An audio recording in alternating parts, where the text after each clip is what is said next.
Well, good afternoon if you are in summery New York City. Good evening if you are in summery Linz, Austria, where my guest joins me today. Welcome to Fred Plotkin on Fridays on Adagio, the place where classical music happens. As you know, Adagio is a video and audio streaming platform dedicated to supporting artists and to making classical music and opera available to fans all around the world. My guest today is a gentleman I don't know. I'm very happy he's joining me. He will educate me as well as you today. His name is Andreas Meier, and he is the dramaturg for the Brucknerhaus Linz. This is the beautiful theater that I've been in. I didn't meet Andreas in Linz, Austria, that happens to be the hometown of the composer Anton Bruckner, whose 200th birthday we will observe on September 4th, 2024. We will talk a lot about Bruckner, but also about Linz, about Upper Austria, maybe about Linzer Tartu, which I live for. Maybe you can give me secrets about how to make it well. But welcome, Andreas Meier. Thank you for having me. It's great to be here. Thank you. So I'm going to say this in full disclosure to you and to our audience. I know classical music. I know opera.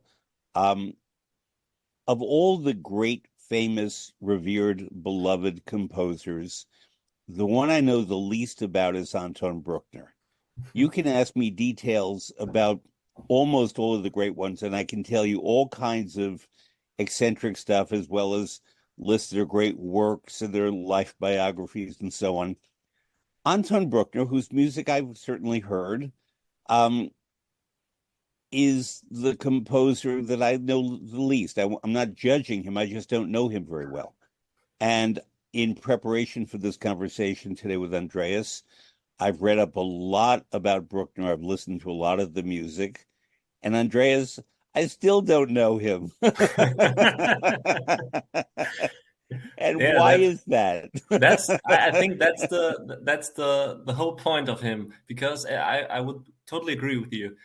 I always say he is maybe really the least known of the big ones. So that's, I think it's because of two parts. It's the one side is his music. We can go into detail over that, which I think is in a kind of way enigmatic, and it's nothing. It's something special. It's an own way of composing nobody else did before and nobody else did after.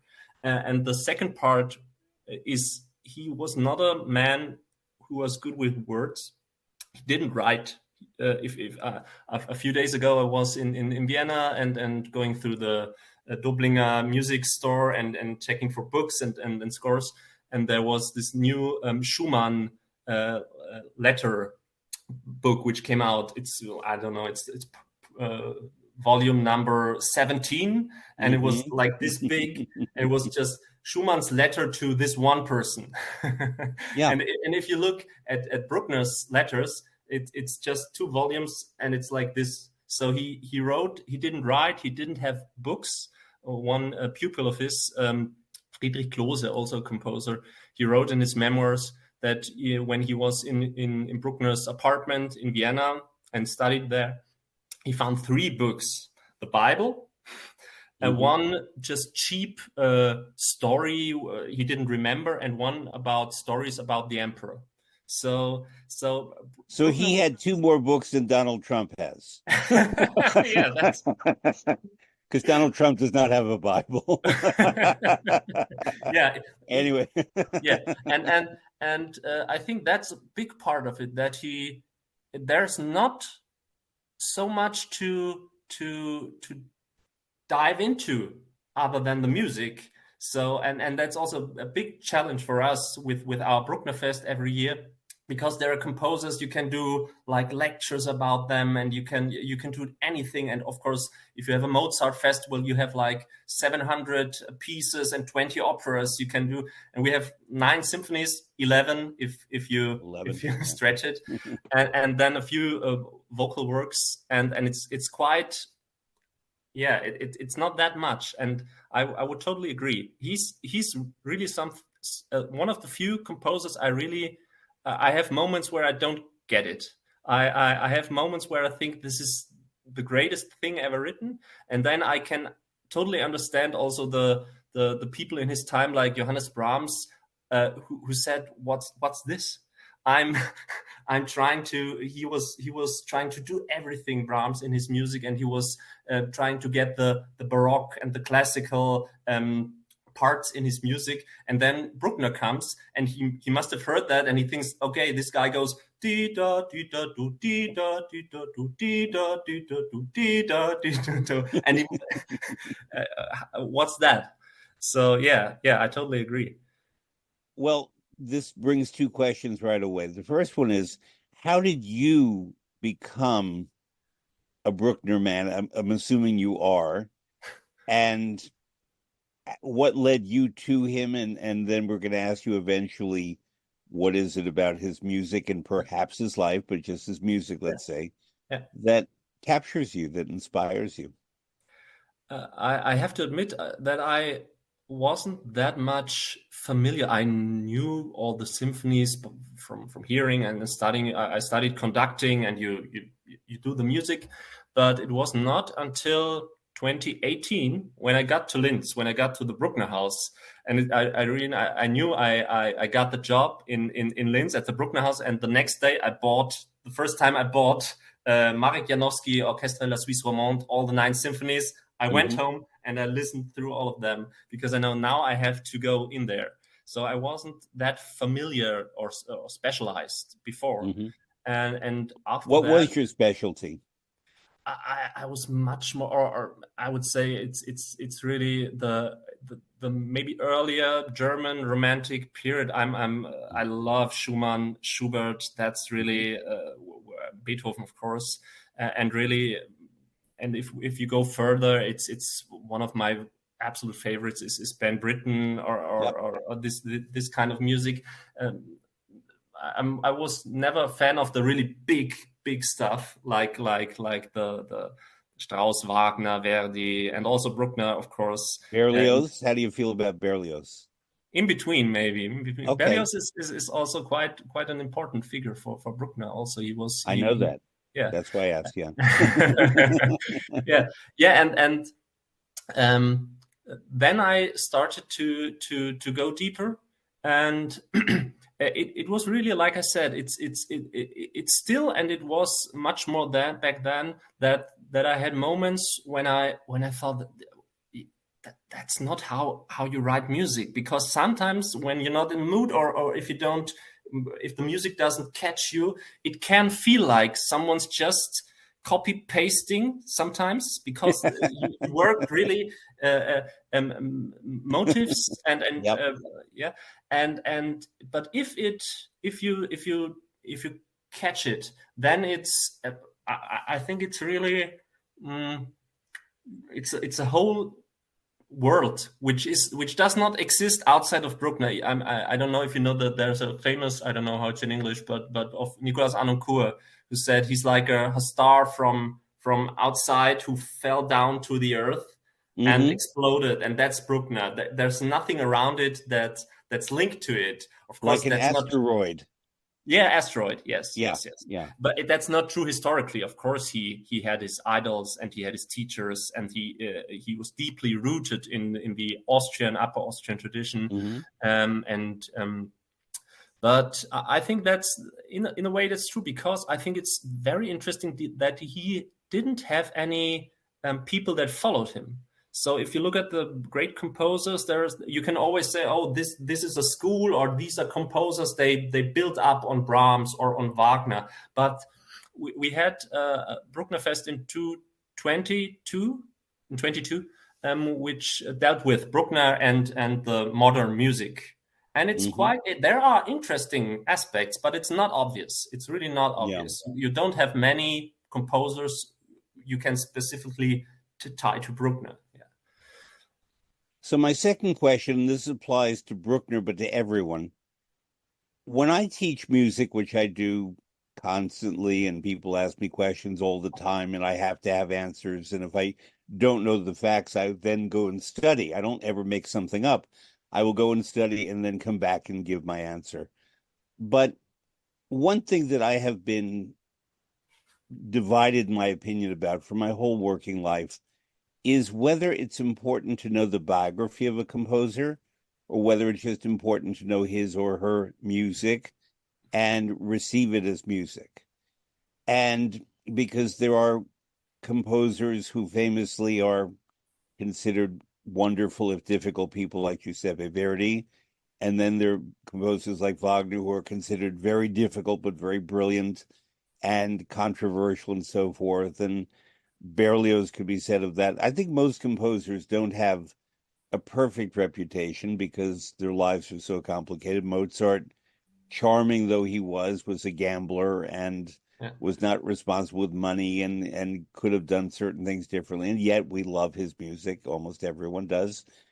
And Beethoven we think of as solitary and angry, but idealistic and utopian. And we attach certain adjectives to their lives. I could happily study the lives of many composers for all of my life, yeah, um, and learn from them and learn not just about their music and about their lives, but about European politics or American politics. Um, Learn about everything about our world as refracted through their music. I think a very famous example, and one who's often mentioned together with Bruckner, is Gustav Mahler, yeah, who lived more or less in the same time frame. He was born in 1860, Bruckner in 1824, but Bruckner began composing rather late, yeah, so that somehow the timelines of the compositions of Mahler and of Bruckner are more or less contemporary. Bruckner died before. He died in 1896, Mahler in 1911. But somehow they are held up as the two Austrians that one compares to one another. I try not to do that. yeah, yeah, But I should say, in full disclosure, and I know you know this, I grew up in New York City, and New York is a very Mahler city of course. because we had Leonard Bernstein here. Mahler conducted at the New York Philharmonic at the Metropolitan Opera a lot. We have many of his original scores in the archives of the New York Philharmonic. People come to New York to study Mahler, even though he was born in Austria or in Greater Austria, let's call it, and had a conflicted relationship with Vienna, a different relationship here. He, 60 years ago, was the way Bruckner is now in terms of public Yeah, reputation. yeah, And it was audacious to perform a Mahler symphony. Now we see them all the time. But I don't think it's fair to compare Bruckner and Mahler in terms of their personal biographies because they were very different men. Um, I think, all right, let's start with this question. Mahler versus or in addition to Bruckner on the subject of religion. hmm I think those two composers are. It's very interesting to compare them. As you said, they are not the same age, but they happen to be in the same uh, uh, time. Mahler actually studied in Vienna when Bruckner was a professor there at the conservatory. He didn't study with Bruckner, but he wrote once the biographer of Bruckner, August Göllerich, he wrote this big 6-7 volumes Bruckner biography. He asked Mahler for some words to give him, and he said, "I didn't study with Bruckner, but I knew him. I went to a few of his classes, and I would consider myself more a student of him than many of his students." I think that's very interesting. But as you say, Mahler's the biography, the aspect of that in his music is so whether you want to touch it or you don't, it's so important, and it's such a big cosmos of stories and things, and it's really quite the opposite with Bruckner. So Yeah. that's very interesting. But if you talk about religion, I think that's a good point, or it's a essential point with Bruckner, because he grew up in at the beginning. You said he was born in Linz, or he wasn't born in Linz directly. He was Nearby. born in Ansfelden, which is Yeah. like a small village half an hour from here. and he was the son of a schoolmaster, and he was born right near the church, and he learned to play organ there. But he was not he was not born into a musical family or a family of culture who was in the big cities. And really, I think that's a very important aspect. He was then in St. Florian, in the monastery where he went to school and learned was in the choir, and he learned to play the organ there. And then he wanted to become a teacher at first. Mm-hmm. He wanted to become like his father. He said once. There's also this great story in the Göllerich biography where the priest asks him, "What do you want to be? You're so good at music. Do you want to go for it and be a musician, or do you want to teach?" And he says, "Like my father, I want to be a teacher." So he was not that ambitious at first. I do know, I'm sorry to interrupt, that his father Yeah. died when Anton was 13, something like that. Yeah. And there were 11 children, and Anton was the oldest of 11 children. Yeah. Did he have a responsibility as the oldest child? Yeah. When the father died? Yeah. And for his mother, it was of course very, very hard for her. And the first thing she tried to do is get him to St. Florian, to the school, so that he can make money as quick as possible to become a teacher and to take care. And the family was basically split up from there. And I think if you talk about this religious aspect, which was extremely important for Bruckner all his life. So also there are so many stories there.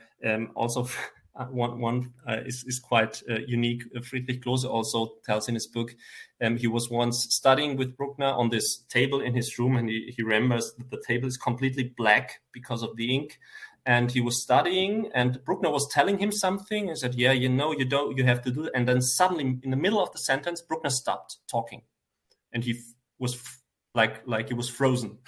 And Klose was like, "Okay," like this. And then after that, he said, he wrote that Bruckner was praying because the bells in the church were ringing, and as soon as they started ringing, he stopped talking, and he prayed for like 1 minute silently, and then he continued as if nothing had happened. So it was really, really intense. This and also very archaic. He was not a man who thought much about religion or philosophically. It was really a simple man in this way. And if we talk about that, I think we get to the heart of this biographical aspect of his music, because I think that's also, if you want to go into the life of this man, that's where this enigmatic aspect comes in. Because if you look how he evolved as a composer, he was very late. He composed already in his 20s and in his 30s, but that's just, he composed a Requiem and great works, but it was not until his 40s till he finished the first symphony. And really, that's basically where it starts. And if you look at the stuff he did before, when he came to Linz in 1855 as organist, he began studying. That's the first thing he did. He was 31 or 30, and he immediately started studying with Simon Sechter, who was organ player and professor in Vienna. And he studied for 6 years, just music theory again, even though he had studied in a way in St. Florian. And then after he finished that, he immediately started studying with another teacher who was Otto Kitzler. He was conductor at the theater in Linz. He was 10 years younger than Bruckner. So Bruckner was heading towards his 40s and Kitzler towards his 30s. And that's the point where Kitzler showed him Wagner and Liszt and Berlioz. And Bruckner went to the concerts that Kitzler did. And that's the first time he heard this kind of music. Before, he knew Beethoven and Mozart and the Upper Austrian composers and church music, of course, and Palestrina and Bach. But that's the first time with, I would say, 36, 30, 37, 38, then he heard Liszt and Wagner, and everything changed for him. And And that's so interesting because if you look how he studied, it's basic stuff. It's brilliant. It's absolutely perfectly executed. But he was really like starting from scratch. Oh, that's a triad. How can well, okay, well, you do this with the triad, you do this with the triad, and then what? And then comes the instrumentation. Okay, you take this, and you can take the woodwinds there. But and then he always made these markings, and he said, oh no, that's too much, or I should repeat this one. So it's very, very basic. And he does that, and that's what he did all his life. He studied until he knew everything. So if that's how to orchestrate, if it's how to do a phrase, if it's how to organize a symphony, he studied all his life. And that's, I think, the great enigma, because if you look at it, it's so dry and it's so theoretically, and then I don't know yet. I don't know it yet. Maybe I will. I will know it one time. Where does this inspiration come from? Because if you look at the man and his naive character in a way, and his very theoretic approach to music, but then he sits down and he writes the first symphony, and you hear the scherzo, and you're like, where does this music come from? It's brilliant, and it's like nothing else before, and that's so great about him. So a few questions. I love what you're saying because it prompts many questions from me. One is, and you can please disagree, this is not my opinion, it's things I've read, and you can disagree with my opinion. I read somewhere, and I'm actually going to quote it, unlike other musical radicals such as Richard Wagner and Hugo Wolf, Bruckner showed respect, even humility, before other famous musicians, Wagner in particular. We'll get to that. The apparent dichotomy between Bruckner the man and Bruckner the composer hampers efforts to describe his life in a way that gives us a straightforward context for music. Hans von Bülow, conductor, described him as half genius, half simpleton. Bruckner was critical of his own work and often reworked his composition. We will get to that. There are several versions of many of his works. So the question I have, it starts saying, unlike other musical radicals, such as Richard Wagner and Hugo Wolf.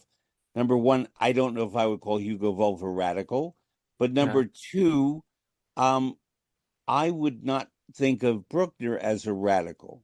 Now, maybe we don't have to define radical or conservative. In musicologists try to say that, for example, Johannes Brahms, who lived in that era, 1833 to 1890 something, 1897, I think, was a conservative. And Edward Hanslick, the famous critic in Vienna, was a conservative. Maybe Schumann was a conservative. I don't say these things. Wagner, Liszt, Berlioz were radicals. Would you call Bruckner either a radical or a conservative, or perhaps neither? Good question, because that's also a topic which came up in Bruckner's lifetime, because there was this in Vienna.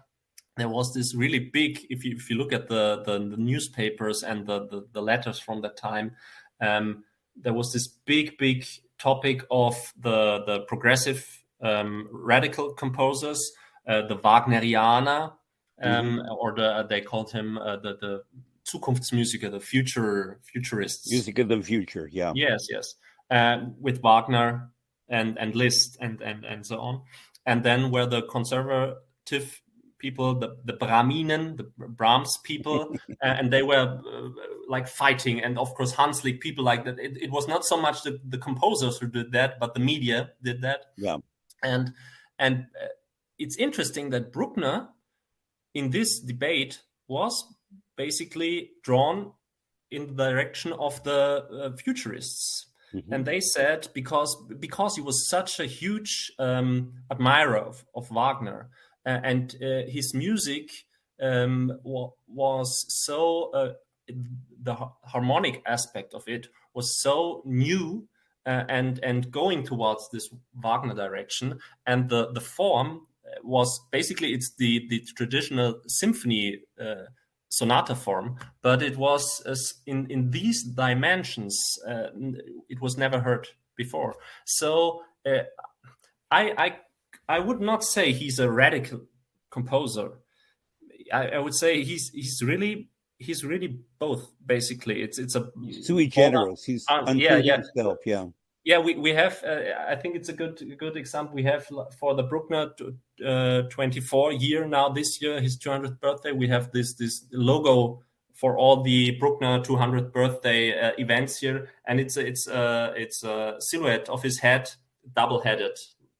So this direction. It's basically Yeah. this idea. He's deeply a traditionalist and really a person who was rooted and who was not having these extreme radical ideas, but in a way he was more radical in his music than any other composer. So basically it's really both with him. Back in May 7th of this year of 2024, we celebrated the 200th anniversary of the premiere of Beethoven's Ninth Symphony. And it was performed in Vienna, and we see it in New York all the time. And there was an article on the front page of the New York Times about Beethoven's hair and what illness he may have died of. And all of a sudden, Beethoven is back. In my reading for our conversation today about Bruckner, I read somewhere, and I forget where, it was British, but I forget exactly who, said that Bruckner took Beethoven's Ninth Symphony as the point of departure to then go in his own directions.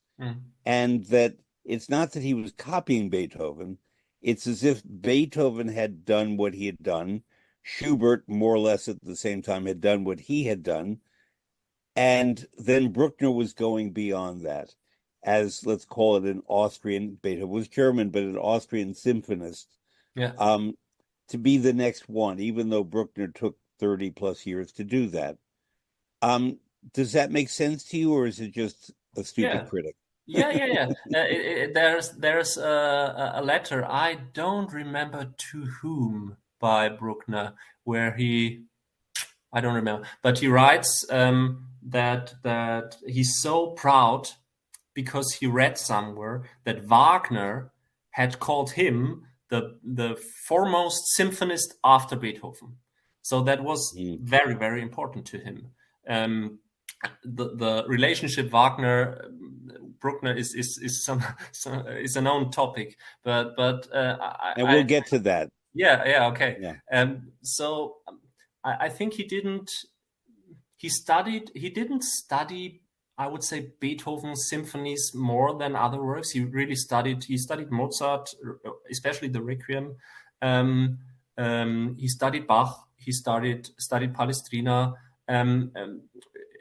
I don't think it's as big as it was maybe for Brahms, who was doing this basically had the same problems as a symphonist as Bruckner, and that's why he also was 40 plus when he finished his first symphony. Yeah. And Brahms actually really said this famous quote where it says, how can you compose if you permanently have this big giant behind you looking over your shoulder? Of Beethoven. Yeah, of Beethoven. Yeah. I don't think he, as a person, he thought about it as much as Brahms did or other composers did.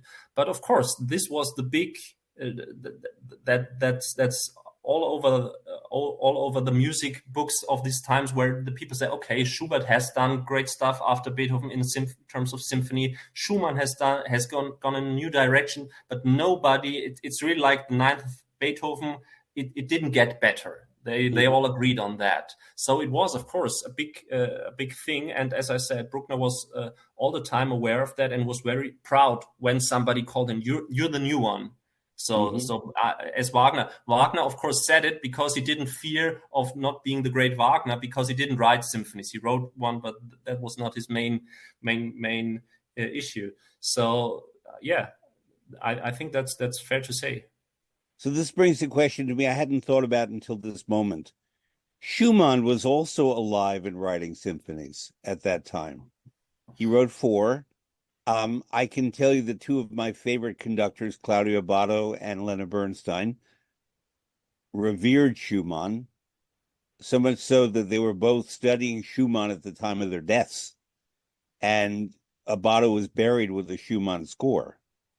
So that's how much Schumann meant to these. Which Not, one? Do you know which one? I'll have to find out. I don't want to tell you Oh, the okay. wrong one. That's interesting. I didn't know that. I wrote an article about it when he died, so I'll look for it and Okay. I'll let you know. Okay. Perfect. I think the third, but I'm not certain, Yeah. so Yeah. don't quote me. Um, but anyway, we don't talk about Schumann as much as a symphonist, maybe because he only wrote four. Brahms wrote four, but Brahms wrote four big ones. But there are certain composers whose music old musicians go to in their old age or when they're sick. Yeah. I've noticed that. And one of them happens to be Robert Schumann. Yeah. Um, so I don't know how you feel about Schumann in the bigger picture of 19th century symphony composers, if at Uh, all. yeah. As I said, I'm a great. If I had to pick one composer, it would be Robert Schumann, I think. And Ah, I absolutely but you're love. not old. Thank you. I take that as a compliment. Yeah, yeah, yeah. Maybe it grows bigger. Maybe it's even. Maybe I want to get buried with all the four symphonies. I don't know, but um, I think the that's just my opinion. I think with Schumann, he was such a poetic, in a way, exactly the opposite to Bruckner. He was someone who didn't go for the big bang and didn't go for the big picture and didn't want to.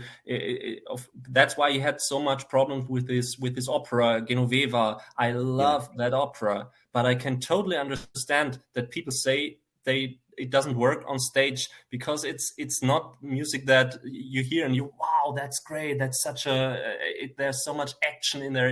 It's really always this introvert music for me, and also in But the symphonies. Debussy did that, and people loved Debussy for that introverted music. But Yeah, maybe Debussy came 70 years later. That's yeah, and why. maybe Debussy also, that's just me, maybe it's this impressionistic is maybe extrovert introvertism, so it's like showing how lyrically you are, and look Yeah. at me, I'm introvert. So maybe a little bit more like that.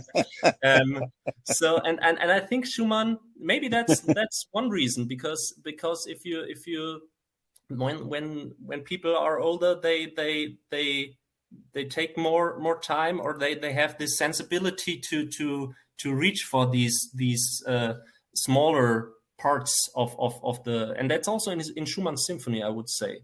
So maybe that's also why people don't take him as a symphonist as much as Brahms, even though he wrote four, because the Brahms symphonies have this big structure. Um,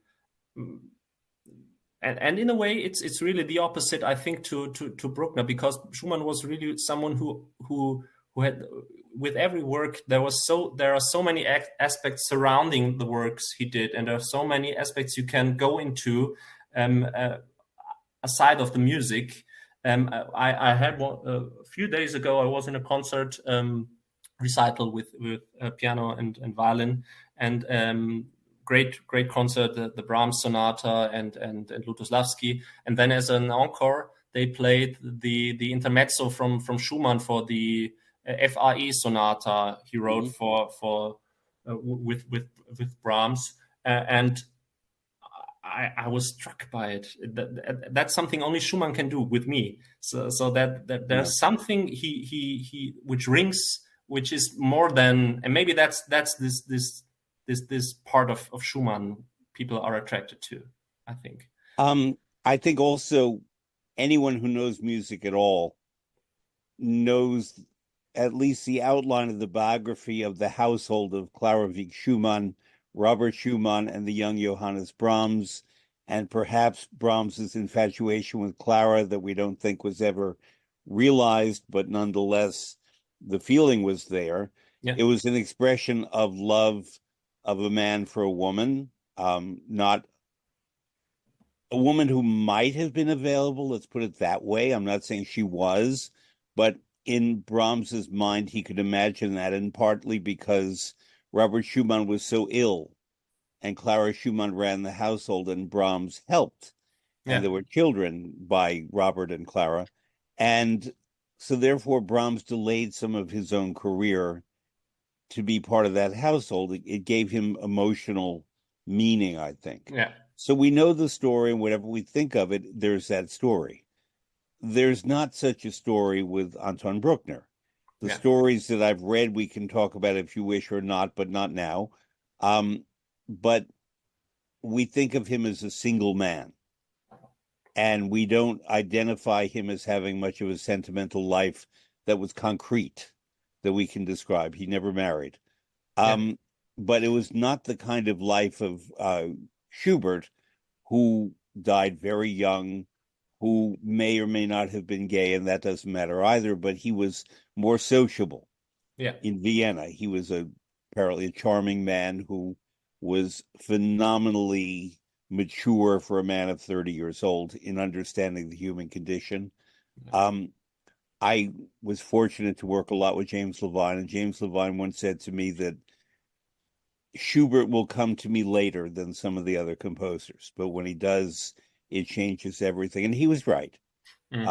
Schubert was not my first composer or my 10th or my 20th, but now completely I understand what Levine meant about that. Yeah. And this is the wonderful thing about life in music, whether you are a performer, whether you are a student, whether you are a teacher, whether you're a broadcaster, whether you're just a wonderful member of the audience, that we live with this our whole lives. And what has no meaning for you at 18 or 25 or 35 suddenly is the most meaningful thing at 50. Yeah. And that's why Robert Schumann could appeal to an elderly Claudio Abbado or Leonard Bernstein.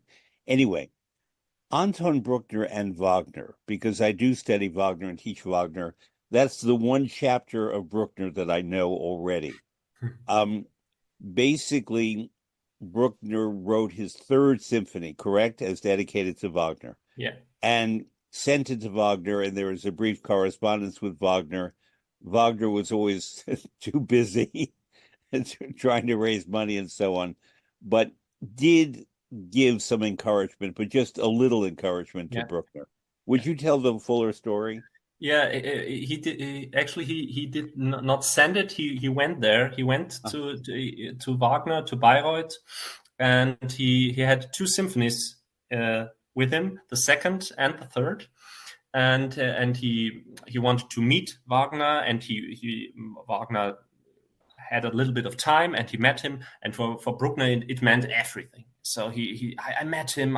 He looked at, and then he wrote. He put my third symphony on the piano, and then he played a bit of that, and he said, "Oh no, that's not bad." And he was so happy that Wagner recognized him, because he was quite nobody at that time. Of course, his first symphony in 1868 was performed in Linz, so not the big audience noticed it in Vienna. And then in this year he went to Vienna, became the organist, the Hof organist there, in like Simon Sechter, his teacher had been, and then professor at the conservatory after that. And he deeply admired Wagner, because I think it's also, it has to do with his upbringing. He was such a religious, and also he was so, as I told you, in his studies, he was so much into theory, and then he realized that's possible. He heard Tannhäuser, and it must have hit him like, okay, you can do that, and so he went there, and he gave him these two scores, and he said, "I want to dedicate you one. You can choose." And the story goes, and it has to be true in some kind of way, because we have this little piece of paper where Bruckner and Wagner wrote. They drank beer after that, and it must have been a little bit more than normally, because the day after, Bruckner seems to have forgotten which symphony Wagner said he would take. So and there's this piece of paper we have with the hotel name on it where he stayed, and Bruckner wrote and said, which one?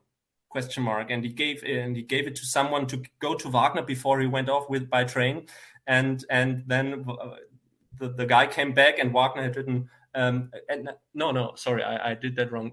Bruckner wrote, the third symphony, the one with the trumpet at the beginning, question mark, because it starts the third with this trumpet melody. And Wagner did just write, yes, yes, it's okay. So he didn't write, yes, great symphony. I thank you very, very much. But because, yeah, like we talked. So, and we have this piece of paper, third symphony, question mark. Yeah, third symphony. So Wagner was, for Wagner, Bruckner was not a big topic. So, and there's also this diary entry from Cosima once, where she says the poor organ player from Vienna was there, or something like that. So he didn't think much of him. But of course, after time, when Bruckner became more and more known, Wagner recognized him, and there are some letters, and there are also some words and letters to other person where he mentions it, but I think that's a great metaphor for this relationship. The Bruckner, who was really always, also in his letters, he always wrote, "My dear friend." He was very humble, and other people around him, they treated him not with the same kind of and the third symphony, actually in the first version Bruckner finished, and which he dedicated to Wagner, there are many quotes of Wagner operas in there, from the Pilgrim Choir, Tristan, Meistersinger, and they are very obvious at times, like really quotes directly. And it's interesting because that's, maybe we get to that after, that he changed that very, very dramatically in the second version, where he really eliminated many of these passages and also made the other ones more fluently into his own music. So it's interesting that he didn't keep that as like a signal. Right. I do want to get to that, but you mentioned Cosima Wagner, and that was a natural lead into what is my next question. For listeners who don't know, Cosima Wagner was the daughter of Franz Liszt. She was the second wife of Richard Wagner. Her previous husband was Hans von Bülow, who was the conductor who I just quoted, talking about Liszt being part genius, part simpleton. It was a very complicated world there all around Wagner, because you had Liszt's daughter, her first husband rather, who conducted Wagner's music, very complicated. But my question in here is, did Bruckner know Franz Liszt, and what did he think of Franz Liszt? He knew him, and he was also a big part of him becoming a composer of his own, because that's also the time when he studied with Otto Kitzler in Linz in the 1860s.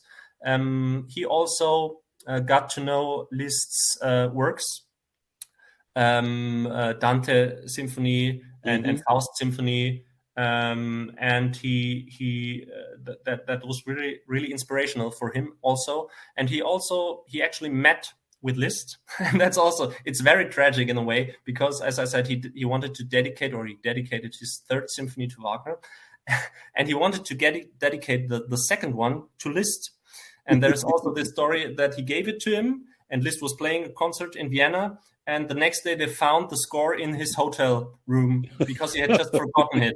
So the second one is the only one which has no dedication, because, and it's really, it's like with Wagner. Liszt this was not a big deal. Bruckner giving him his second symphony, it was no big deal for him. So I think that's interesting to get the relationship there. But Liszt's music was important. It's interesting, but I asked because Liszt, unlike Wagner, was a very supportive composer of other musicians. Very. Yeah. He went out of his way to help other people. Yeah. Maybe you don't know this about Franz Liszt. I love this detail, and it makes me think all the time about him. He wrote in his final will and testament that he is to be buried in the city or place where he dies. Did you know that? No. So he died in Bayreuth. So therefore, he's buried in Bayreuth, but he's not buried with his daughter and with his son-in-law, Richard Wagner. He's buried in the town, what's it called? How do you say cemetery in German? I forgot. Friedhof. Friedhof, yeah.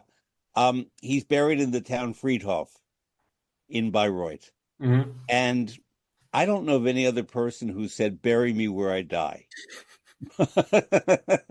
Yeah, I won't do that. yeah, But we will later get to where Bruckner is buried because that yeah, is very important. yeah, But of we're course. not going to get to that now.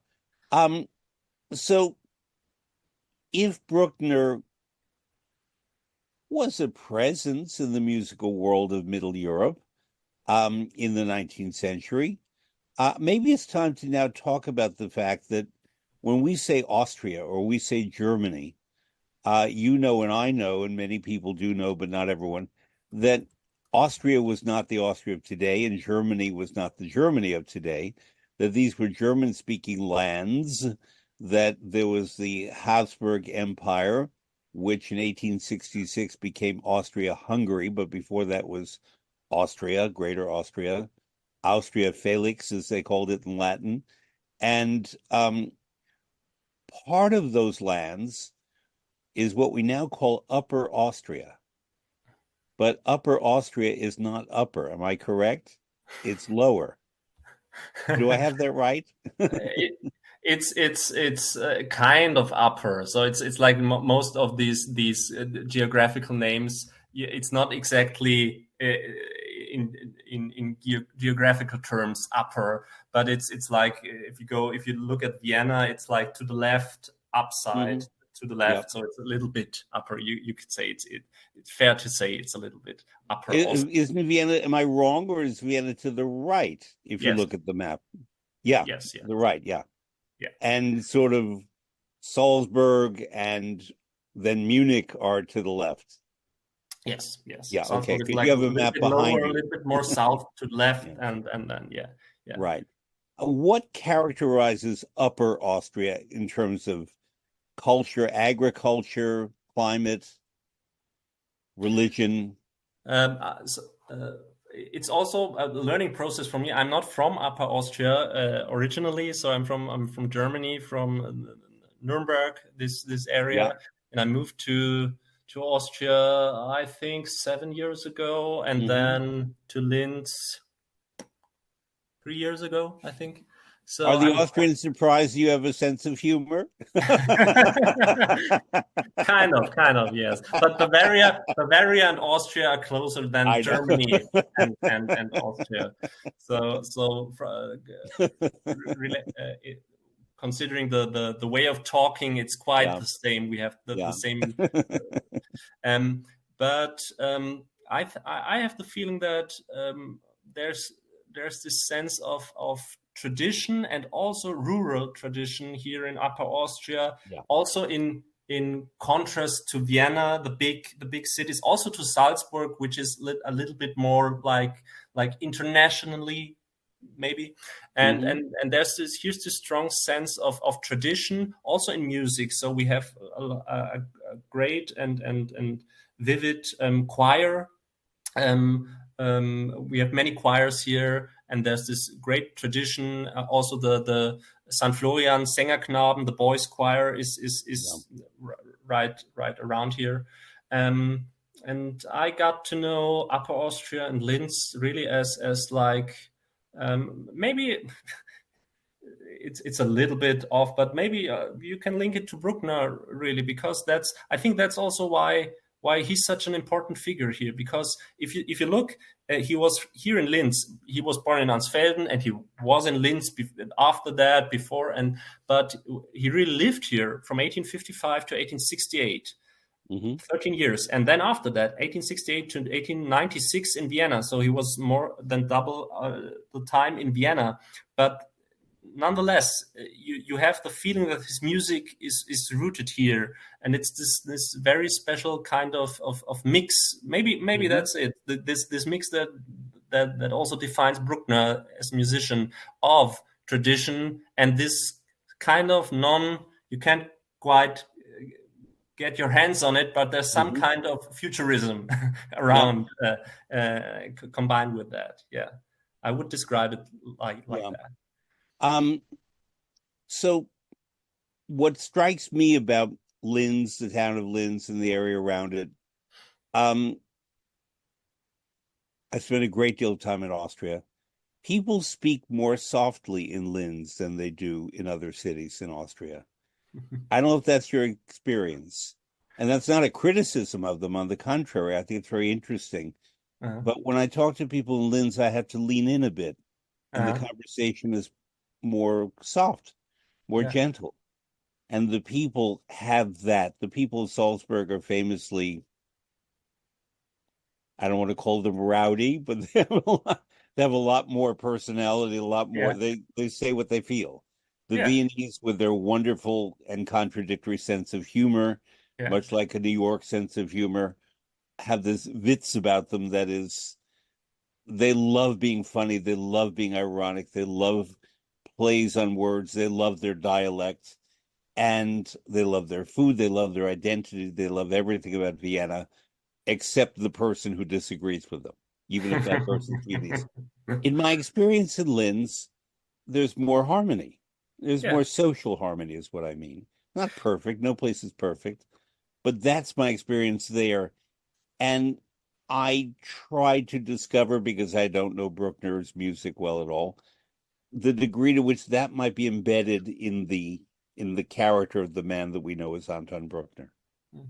It's very interesting that you got this feeling because I sometimes I describe it myself that way when I go to Vienna. I go there regularly.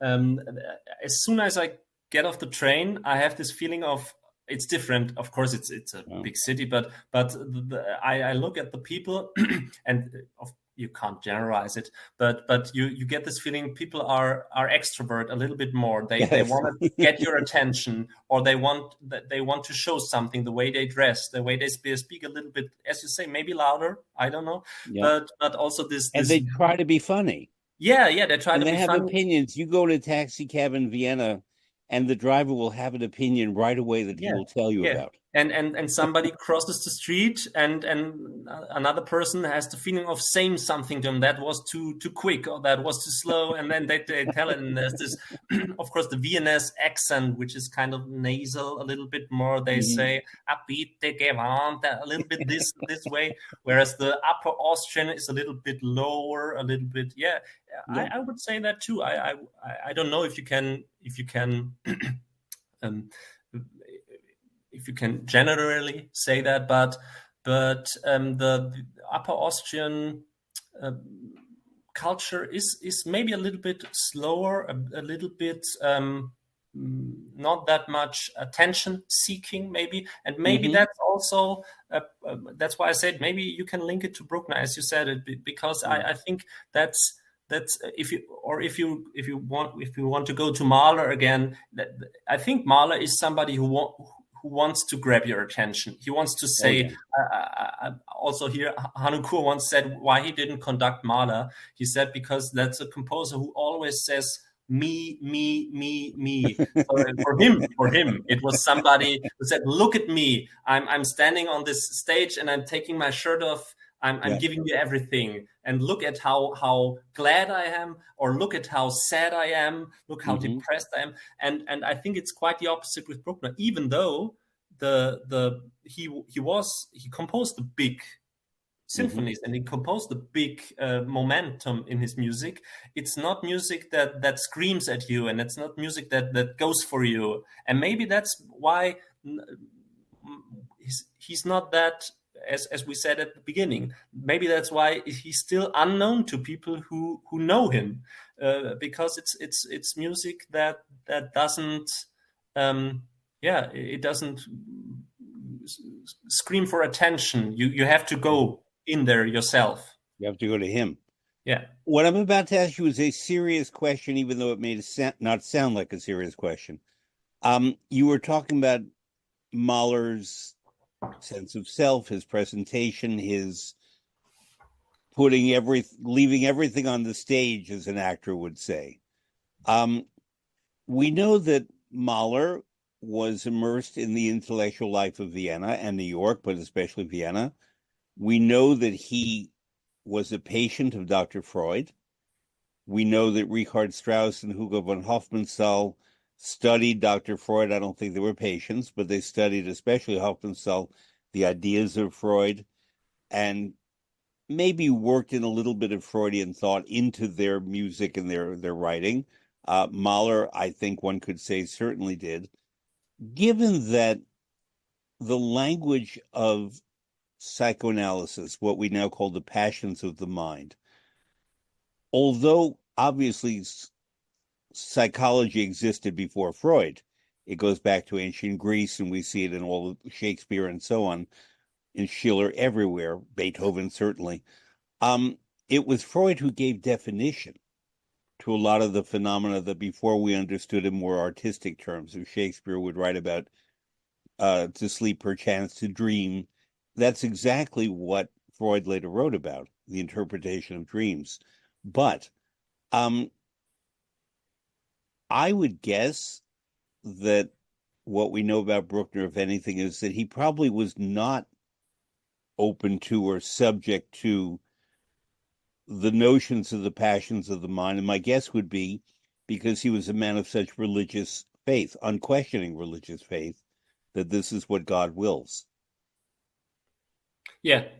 I think that this was a struggle of his life, because also that's linked to his personal life in terms of feelings, and also if you talk about women, he over the period of his life he tried to marry women, but just by writing letters, and says, wouldn't it be a good idea if we married? And the women, which were much younger than him at this time, they said no, thank you. And then when he saw another one, and there she looks, and she's not married yet, he wrote a letter, and that was that was his way of dealing with feelings. And he had this urge to marry, and he had this urge to start a family and to be normal in that kind of way. But I don't have the feeling of when I read his letters or when I study his life that there was kind of that he was very emotionally about it. It was really a practical thing for him, and I think that the emotion for him was really in his religion and his faith, which was deeply rooted in him, and which didn't allow him to. And I think that's also interesting in terms of music, because I think Wagner for him was some kind of sin in a way. So composing like that must have felt at first for him like going against nature in a way, because that was not something he knew, and that was not something which was in the books, and that was not something that in church music and in sacred music existed or was acceptable.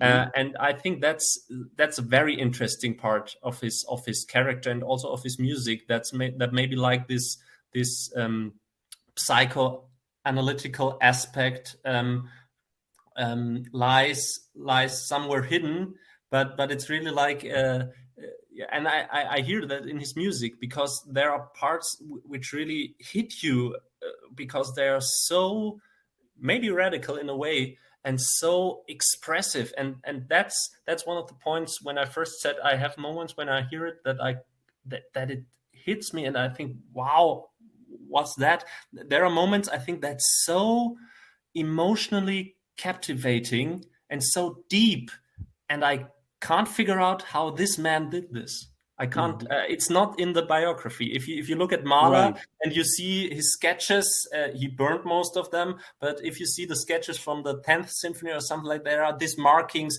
which he was in a kind of way very extrovert there. I think he knew that someone would read that afterwards, so he wrote that there, and it's like hell for me, or Alma, my Alma, and stuff like that. And you get a sense of why this music is like that, even if you don't say, okay, this is because of this in real life, but you know what he means with it. And with Bruckner, I hear a slow movement of his symphony, and I think, where does this come from? I don't know. I don't know where he has what's inside of him that comes out there. Yeah. Well, we were talking before about Berlioz, Liszt, and Wagner, and again, it leads to two questions. The first question is, I'm an opera man, so therefore, when I go to the opera, I pay attention to the performances, the musicianship, but I also look to the music and the composer and the librettist, if they're not the same person, for more information and knowledge and insight about the world, about the opera, but also about myself. And opera to me is one of these gigantic mirrors that we can see ourselves reflected in. So recently I saw Madame Butterfly for the 100th time. That is not my story. That is not my life experience at all. However, there are moments of such pure humanity that you really have to be completely turned off from your own humanity to not experience it. And that was my experience when I saw this not too long ago. But I wonder, in all of Bruckner's time in Vienna, which has a very active opera life, did he go? Did he write about what he saw? Is there an opera that he said spoke to him personally? I mean, you said Wagner, yes, of course, but Tristan and Isolde would be very challenging to the man we think of as Bruckner. Tannhäuser would be impossible. And, a lot of them would be impossible. And to me, frankly, the Ring Cycle would be impossible because the Ring Cycle is not cognizant of organized religion. There are the gods, but they're really surrogates for human beings, but there's no single god. It's not like Lohengrin or Parsifal or Tannhäuser, where Yeah. there's God and the Pope. And so this is just Wagner. But chances are that there was a lot of Mozart on in Vienna that he would have seen, and Don Giovanni would have been very challenging, and Le Nozze di Figaro would have been challenging socially. Um, do we know anything about his exposure to opera and the stories more than the music? Yeah, we know that he that he went to the opera, not regularly, but he went there. We have some um, um, clues in his letters where he writes, but that's really just 2 or 3 times, and it's always, I think it's always Wagner there, which was played, Tannhäuser or Tristan, and he went to Bayreuth to see the complete Ring. Um, uh, there are other operas he visited. I don't know in detail. There's this great great how do you say Datenbank database where you can Database, look. yeah. Yeah, Mhm. it's called it's online. It's called ABCD, Anton Bruckner Chronological Database. Um, and I know the guy who does it, and I give him information sometimes because he really tries to reconstruct every day. So you can go there 1st of May 1866, and then he writes Bruckner was playing in the church, and there's this newspaper article. So there you can check. Sometimes I check there for did he know this opera, and then I check, and there sometimes you see maybe he was there because we don't know what he did on this day. Maybe he was Mhm. there, but as far as I no, and as far as he speaks and writes about it, or you hear from colleagues or newspaper articles, he didn't. I don't know if he did not care at all, but really, I don't think it interested him very much, the stories. I think really Yeah.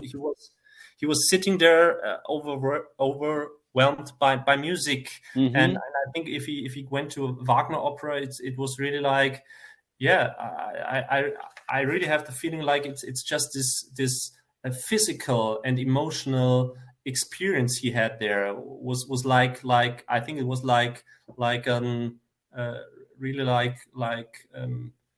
being on drugs or something like that, Yeah. and then he went home and he said, wow, that's I have to do this once again, but it was, I don't think he was very much into the stories or what Mhm. they said. That's why I don't think it's a big problem for him whether it's about Greek gods or German gods or whatever. That leads to my related question. You have a very good gift for leading me to my next question. Perfect. Um, Back to Berlioz and Liszt. Both men were famous for what we call the tone poem. And people ascribe it to Liszt. I ascribe it first to Berlioz, then to Liszt. Yeah. But basically, the two of them were doing music, whether symphonies or tone poems, that had narratives that were based on stories. Richard Strauss then did this very well later on. And Tchaikovsky did it. There are other people who did it, but among the first two were Berlioz and Liszt. They were men who studied literature. Liszt was very religious for a time. Berlioz was very immersed in antiquity and was fascinated by ancient stories. Yeah. And in general by Italy, both of them by Italy, but especially Berlioz. And they told stories in their music. In my listening to Bruckner in preparation for today, and I listened to all 9 of the big 9 Yeah. at least once, I don't get the storytelling, if there is. Now, if there may not be, and there does not have to be. Yeah. But because pure music is magnificent when it's pure music, it doesn't have to have a story. But do you find that there's an effort for storytelling in Bruckner, or perhaps not? That's a question that I think about very often, because it's a part of Bruckner's music. The Bruckner scholars don't talk about that much because they say it's not very interesting, and it's not a part of his musical style. But there are a few clues we have for the Fourth Symphony, which he called the Yeah. Romantic himself. Yeah. That's interesting because it's the only symphony he gave a name to it. But also, it was not like I said, it's nothing is normal with Bruckner. So he was not that kind of composer who composed something and then went to his colleagues and said, I want to publish it, and we call it the Romantic. It just goes over time, and then in one letter he says it's my Romantic symphony, and then it sticks. But here he tells us some aspects of a story. So there's a letter where he writes, in the first movement you hear the horn melody, and it signals the horn blowing from a tower, and then the life starts in the forest. So he talks about that, and then in the second movement he talks about the Deutsche Michel, which is like a yeah, how do you say it? It's a traditional figure representing Germany or the German parts, who dreams in the forest, and then in the third movement, the famous Scherzo, it's about hunting. He says the hunters are in there, and then in the middle part they are doing a nap and they are resting. So he talks about stories behind the music, but if you look at it, it's not something he has in mind before he composes. Because, for example, the Scherzo, the Jagd Scherzo, the hunting Scherzo, he composed just for in 1878, I think, or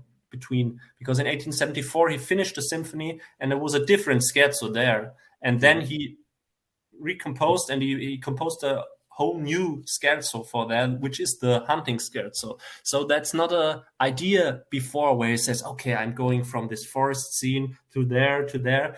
And the same thing is with the Eighth Symphony, where we have some words from him where he says in the first movement at the end, it just goes silent, and he says it's like a clock, the clock of death, clicking and then turning off. And then, for example, for the last movement, he talks about that this represents the meeting of the 3 emperors, Austria, Hungary, Germany, and Russia, who are meeting in 1872, I think. And you can hear that this like horse-like rhythm, galloping. Galloping. But really, I think it's maybe it's a kind of, these are some little aspects where he tried to get someone's attention, or where he tried to, maybe it was in his mind as an inspiration there, but it's really just a few little programmatic aspects, Hmm. which is very interesting because actually right now I'm very much into this topic because I want to explore this further also with our Bruckner Fest to maybe show if it's in there and when it's in there, what's the aspect of it. Because if you look of the to the structure of his symphonies, I think it's very, if you want to say it, it's a little bit cinematic in a way. Hmm. So there's, I think maybe I'm misquoting, but I think it was Nino Rota who said, if you want a composer who doesn't change the mood for 1 hour, take Bruckner. So he would be the ideal film composer if you just Hmm. want the music to go with one line. So and I think that's yeah, that's interesting because I'm with you. I don't think there are stories in there to go for, or that there's a idea or a program. And that's okay. I think that's Yeah, of great, course, actually. of course. So you don't know me; we just have met. But you named a name that is very dear to me, Nino Rota. Um, I actually worked with Federico Fellini and came to know Nino Rota. And many years ago in New York, taught a course about Fellini, all of his films. Okay. And this was well before Zoom, well before fax machines. And we used the telephone. Okay. And I would hold the telephone to a microphone in our classroom, and the guest would speak in Italian from Rome, and I would translate from the Italian.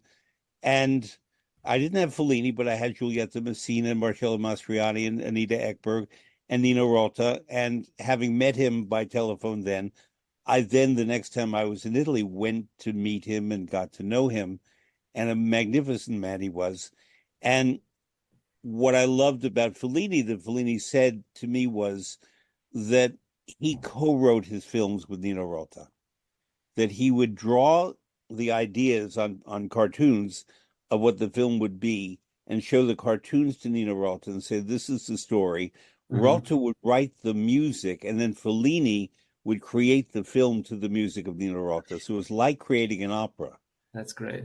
And when you look at La Strada, it's really Pagliacci. And I said to Fellini, is this really Pagliacci? He said, hard to say, maybe. And I said to Nino Rota separately, is this Pagliacci? He said, absolutely. And so when we look now at La Strada, what we're looking at is Fellini's and Nino Rota's impression, evolution of Pagliacci. Yeah. And I cannot think of, not even John Williams with Steven Spielberg, of another composer who was so active in the creation of a film as was Nino Rota, Yeah.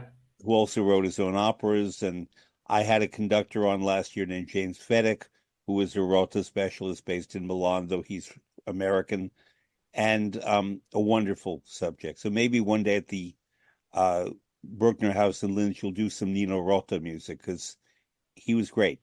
Yeah. And maybe you could build on this theme that we were just talking about. Yeah. Anyway, I, for many years, had no grasp of Bruckner. Finally, it was someone who took me to hear Daniel Barenboim quite a few years ago conduct the Fourth Symphony. And my friend who took me said that the Fourth Symphony of Bruckner is the way into Bruckner. And not because it was romantic, but just because musically it might have something that I could hold on to. And I did. Um, and I, being a big Berlioz lover, came out and said to my friend, I didn't know that the third movement was hunting music. And I said, I'm hearing a bit of the Symphonie Fantastique and I'm hearing a fair amount of Les Troyennes. And my Mm. friend said, yes, hunting in both. Yeah. But especially Les Troyennes.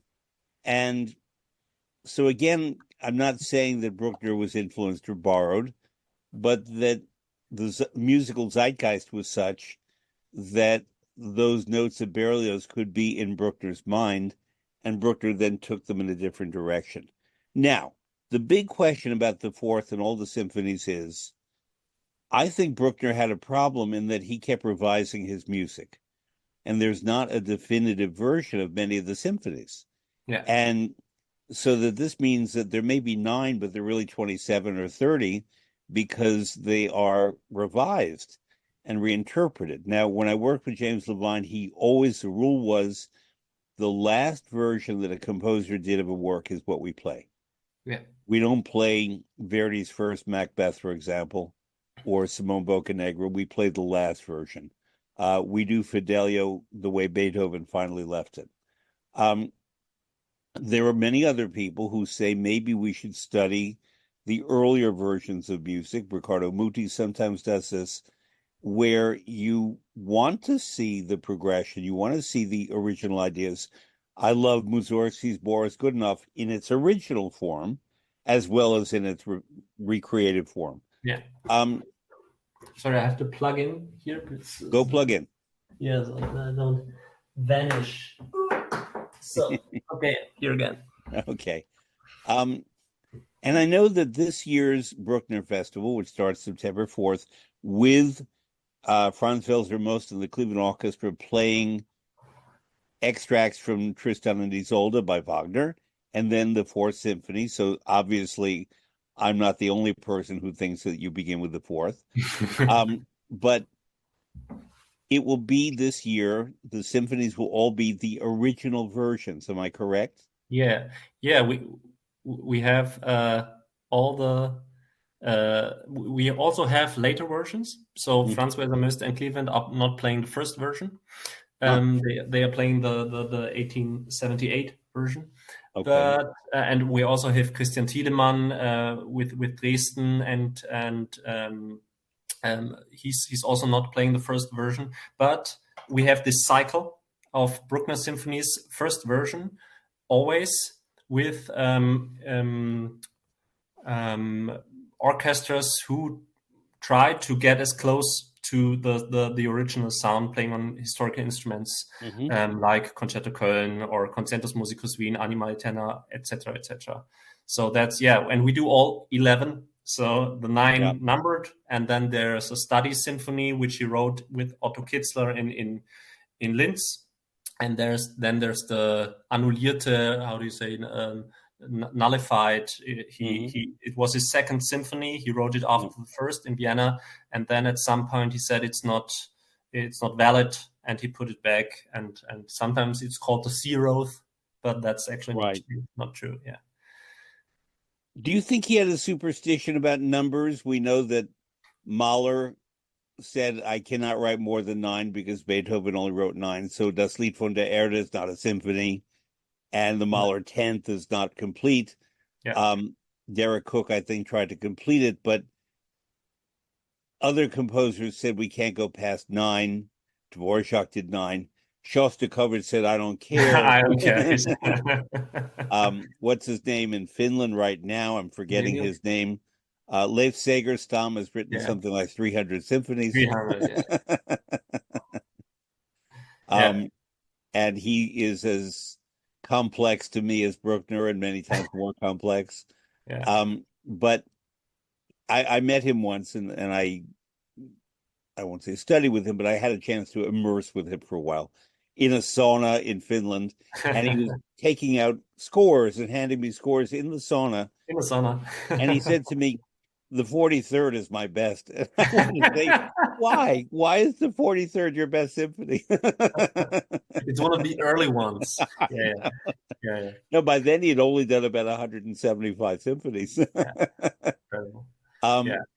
But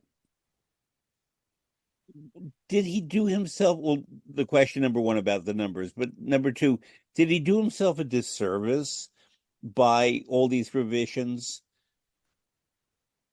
And first about the numbers, it was a deal for him because he was not a man of words, but he was a man of numbers, really. Yeah. So he had this, he also had this point in his life where he counted everything. It got so far that it was really like a sickness, and he went to the doctors to cure him. And there are also, he describes it like he saw a woman with a dress, and there were these little dots on it, and he looked at her, and then he started 1, 2, 3, 4, 5, 6, 7, and he counted the leaves on the trees and stuff like that. And in his scores, it's really amazing. If you look at his scores, it's not in every score, but in many scores, every bar is numbered.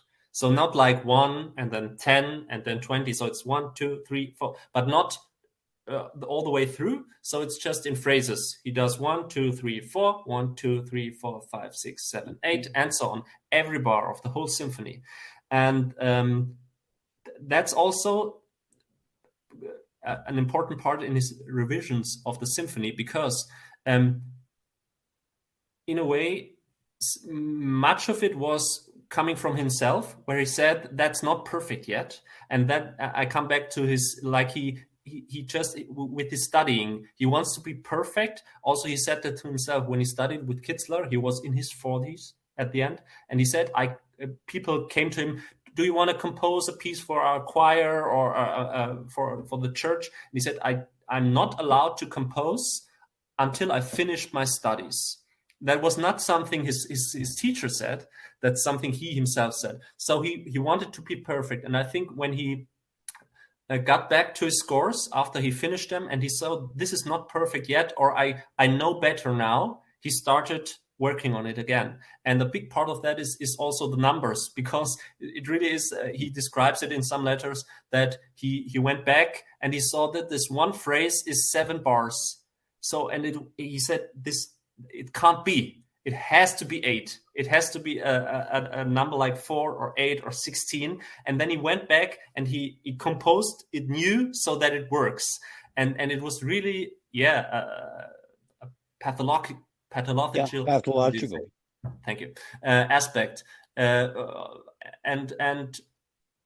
I think with the problem with the versions is, I agree with other composers that you can say the last version it's debatable always, but it's kind of the version the composers wanted to leave.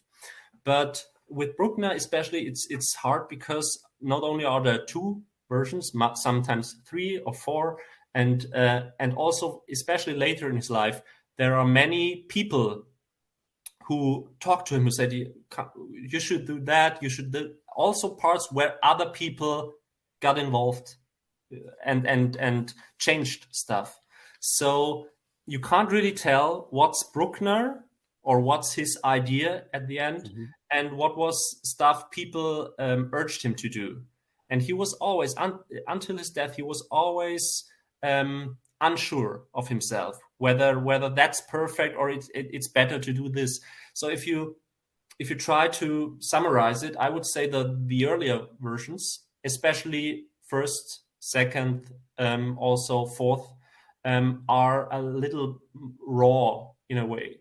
So you have the second symphony had the nickname of the pause symphony, because in the first version there's really like he plays something 16 bars, then there's this fermata and it goes on. And in the revision he made this more fluent, and that's all of his symphonies. In the first versions it's often like a little bit searching, a little bit more edgy, and this can be good, that can be interesting. And there are people who say, I like the first version here more. It's more, you feel the sense of sensation and experimenting here. Whereas if a 60-year-old composer revises a work he has written 20 years before, maybe it seems a little old-fashioned than if you do, okay, we make this smoother and we go there and it's a little bit too sharp and we make it round. And that's basically what he did. So I have versions where I prefer the first one, and also symphonies where I really say the first one is really tough, a tough version. So again, you always prompt 2 questions in me, Andreas. The question number 1 is, I'm going back to the question I asked before. If he went for medical treatment about his obsession with numbers, maybe he was somewhat immersed in the passions of the mind and the psychology issues that were afoot in Vienna. Do you think maybe so, or just not? He just I was don't an know. understudy. Okay. I think I think there are also studies about that. It was literally like some kind of depression at this Yeah. point where he had that, and this was just a symptom of that. And Hmm. I think he felt like he was sick. I think he felt Yeah. like, oh, my stomach hurts, I've got headache, and this, and I think that's why he went to. I think it was not because he had some sense of a psychological thing in there. Yeah. Um, But Dr. Freud would say it's all psychological. of course, And that yeah, stomach thing, and that being the oldest of 11 children, and your father yeah, dying when yeah, you're 13, yeah, and writing letters to young women and counting the dots on their dresses. yeah, and always being unsure and always saying, I haven't got, that's what he always wrote. I need more money. Even if he had a job, he was the organ player in Linz, he was it in Vienna, he was professor, he didn't get the big money, but he was safe. And still Yeah. in his late years, he said, I need to have this one more, or I need to get this diploma to be sure that nothing happens. He was always unsure of And his. was it the emperor, or maybe they were no longer emperors by this time, around 1875, gave him a government stipend, I believe. Gave him, he just had a like a pension of money that he got. They gave him more security. I don't know about it, if it was a stipend. I'm Or an not really sure. honorarium, whatever we want to call it, but money. Yeah, but I think he had this interest. What's interesting is that he first taught at the conservatory and also the university. And at first he did it without money at the university, just for free. And then after, maybe that's around this time where he finally got the money for it, Okay. and had this security there. Yeah. Well, good. Um, so now my question is to you as a conductor. If you were to approach any symphony, we're not talking about the masses now and the religious music, but the symphonies, because the masses have words. That's why. Um, would you feel that it's important to honor the mathematical structure? And you were talking about the rounding and the finishing as opposed to the hard edges. Would you seek to perform his music with his mentality, or you as a musician looking at notes on a page and doing it from your conception? Yeah, I would really not ignore the his view, but I think we are getting, again, we are getting there where we say that's the enigma of it, because if maybe I can explain it this way. He was known as a great organist, but not Mm-hmm. because of his playing of Bach, but because of his improvisations. Yeah. And I also thought a lot about that and read about it, because if you read about people who describe his playing, I really like, that's the greatest thing I ever heard. He did such colors and such a great harmonic spectrum. And if you look at how he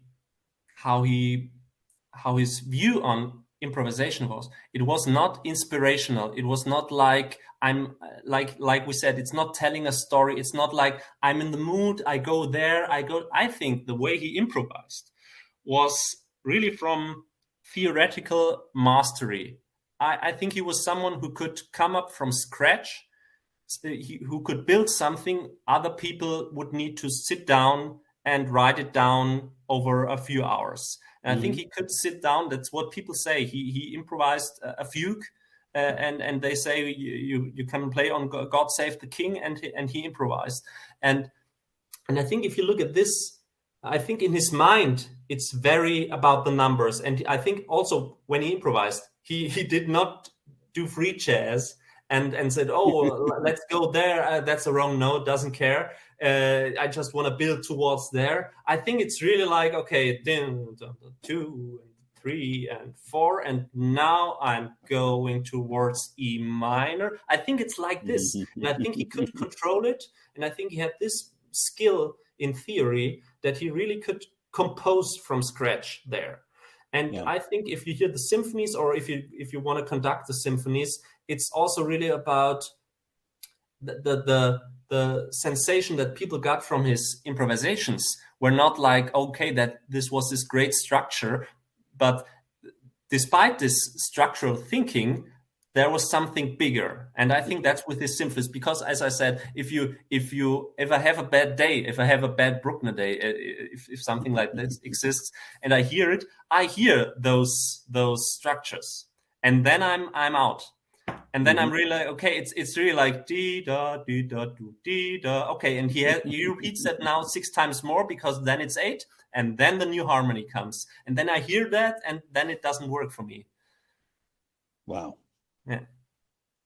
Am I correct that his first instrument was the organ?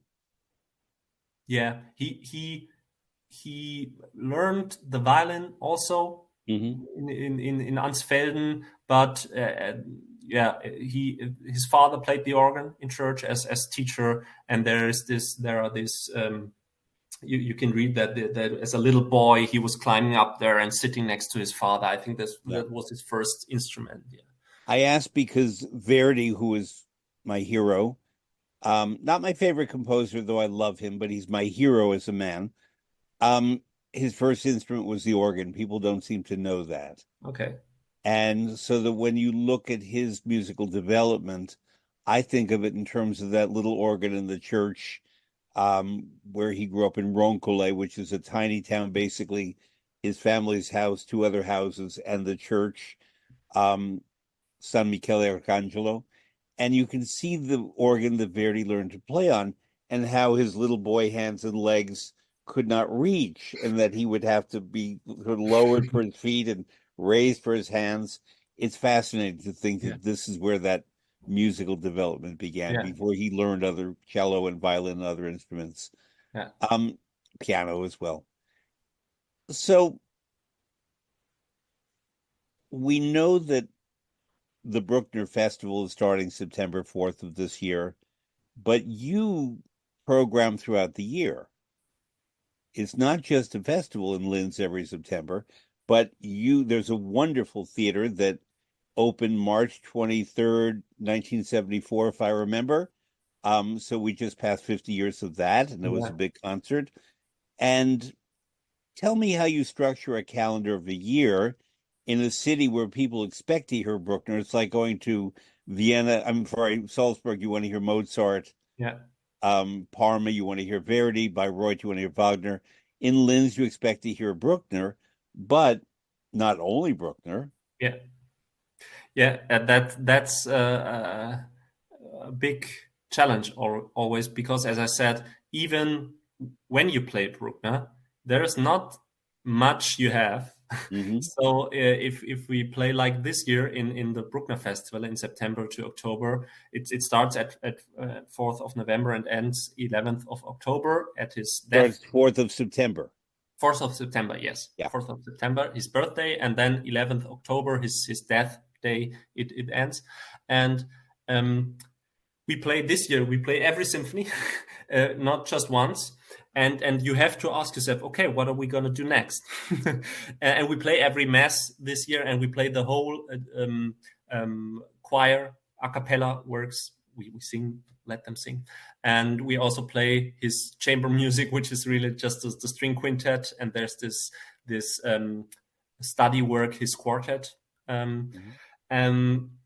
So throughout the season, so we have this Bruckner Fest in September, October, and then we always start as a regular concert house season in October to July. We really have to avoid him in kind of way. Yeah. So there are parts where, of course, if it works and there's a great orchestra and it's a great opportunity, we play Bruckner also but it's I think it's interesting, because people, if they expect to come to the Brucknerhaus in January, February, there's not much Bruckner going on there. This year, yes, because of his birthday, his 200th birthday. But over the season, it's just in the best way a regular concert season, which maybe there is even less Bruckner than in Vienna, because we really have this big aisle of Bruckner in the festival. Yeah. Yeah. And finally, and number one, I thank you. And number two, I'm going to say this, listeners can hear this. After we've concluded our conversation, don't go. There's a question I have for you that does not relate to Bruckner. um, he's buried where? I know where, but you talk about where he's buried and what that means. Yeah, he's buried. It's great that you came up with Liszt. I didn't know that he wanted to be buried. I knew he was in Bayreuth, but that no, not because he wanted to be buried where he was when he died. Right. Could have been on the road. And and Bruckner really that's one of the few things he wrote in his testimony. Mhm.